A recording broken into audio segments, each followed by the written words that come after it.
Is that a real story or is that just something that you saw somewhere? 100% real. Okay. And yeah, 100% real. And that was one of those ones that like, it was, and again, that was like one of my like strongest bits that people liked, that people remembered. Mm-hmm. And it was one of those ones that sometimes like the less you work on it, the better it Yeah. is. So like that's one of those landed in my lap bits where it was just like basically I just described what happened. I think if I remember, like I probably like we got home and then I Yeah. just jotted it down right away of like, oh, okay, that's funny, and then and then like I extrapolated out a little bit Yeah. about like, okay, like we're paying that, like that's all it was, because Yeah. really I'm just the big meat of the Mm-hmm. joke is me just describing what happened, but Yeah. again, slowing it down and revealing it, Yeah.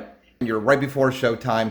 Your jokes, you analyze, even though you're not writing it down word for word, each joke Yeah, is being hit from every imaginable angle. There's not yeah, one angle being left out. Kind of walk me how you take a joke about, I mean, it is funny. The premise itself is funny. A grown adult male who went to vet school is throwing cotton balls at a dog, thinking if yeah, it's see or yeah, not.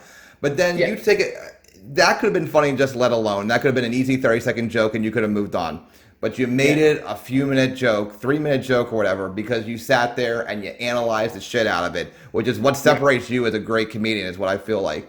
Can you Thank can you. you give me the hacks and whatever it is that you do, that how you analyze things different angles? What are you doing to get to all Yeah, those angles? again, it's just, and like sometimes I will do like a little bit of a like a web sometimes every once in a Mm-hmm. while. Like I might write that in the middle and then just like a couple of spokes out. Mm-hmm. And again, there might be eight spokes out. Mm-hmm.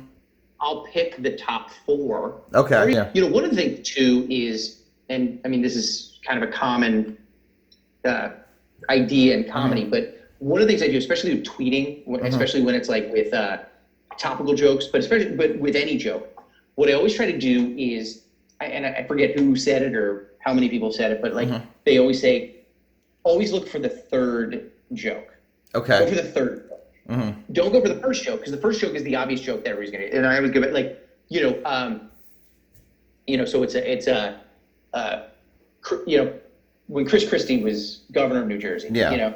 the first joke when he did something wrong or he was in the news, Mm-hmm. the first joke was always a fat joke, Yeah. right? Yeah. Oh, he's so fat that blah blah blah. Yeah. Oh, he probably went to McDonald's after this, but whatever.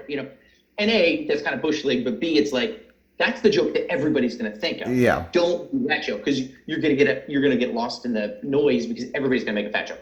So then it's like, what's the second joke? Okay, the second joke is, well, he's from New Jersey. New Jersey's kind of trashy, Mm-hmm. Jersey Shore, Mm-hmm. whatever. Mm-hmm. So it's like, okay, don't do that joke because there's going to be, instead of 100 people, there's going to be 10 people who think of that. Yeah. So I always go to, so then it's like, go to the third joke. Okay. What's that other thing that people aren't going to think of? Yeah. They compare to, because people are always like, that's a compliment that I was like, whether it's on stage or on Facebook or Twitter, where people are like, how did you come up with that angle? Like how does your brain work when you think of it? And a lot of it is that third joke thing where it's like, okay, I'm not going to do the obvious thing. Yeah. I'm going to do the third thing down the road that's a little less obvious because because one of my least favorite things to do, and this, like, Yeah. it's like, is I hate when people guess the punch, when an Mm-hmm. audience member can guess the punchline. Mm-hmm. If they do that, I'm like, I'm screwed. Like, Yeah. I'm done with that joke, or I have to retool it somehow. Yeah. So I always, it's all about surprises, So it's like Mm-hmm. I always want to surprise it, like come out of left field or come at them with a right hook because I need to keep them guessing. Yeah. So like with that, what I'll do like with that dog joke is like, it's like how do I extrapolate it out? Is there outside influences that have contributed to your jokes, or maybe on occasion, maybe, or maybe more frequently than I know, or always? I always run it by somebody and ask them for something Right. I know. Where are you Yeah. at? I definitely bounce it off of Kim, and she's great with it. And Mm-hmm. she'll be really good about like I like this, whatever. And then there's the little crew of like where I'll text people like definitely Mary Rosinski, like her and I are always banging stuff out. Yeah. James, James Heskey from New York. I know of him. Philly, I know of him. yeah, Yeah. Yeah. so funny. So him, sometimes Aaron Herzog in LA, the Philly people, Mm-hmm. House, Mm-hmm. David James, and Doogie Horner. Yep. Sometimes, so like Yep. we'll go back and forth. Jake Matera sometimes too. Like Jake and I will do that, and I'll either text them or call them, and it's always the big two questions I ask. I always ask two: Is this funny?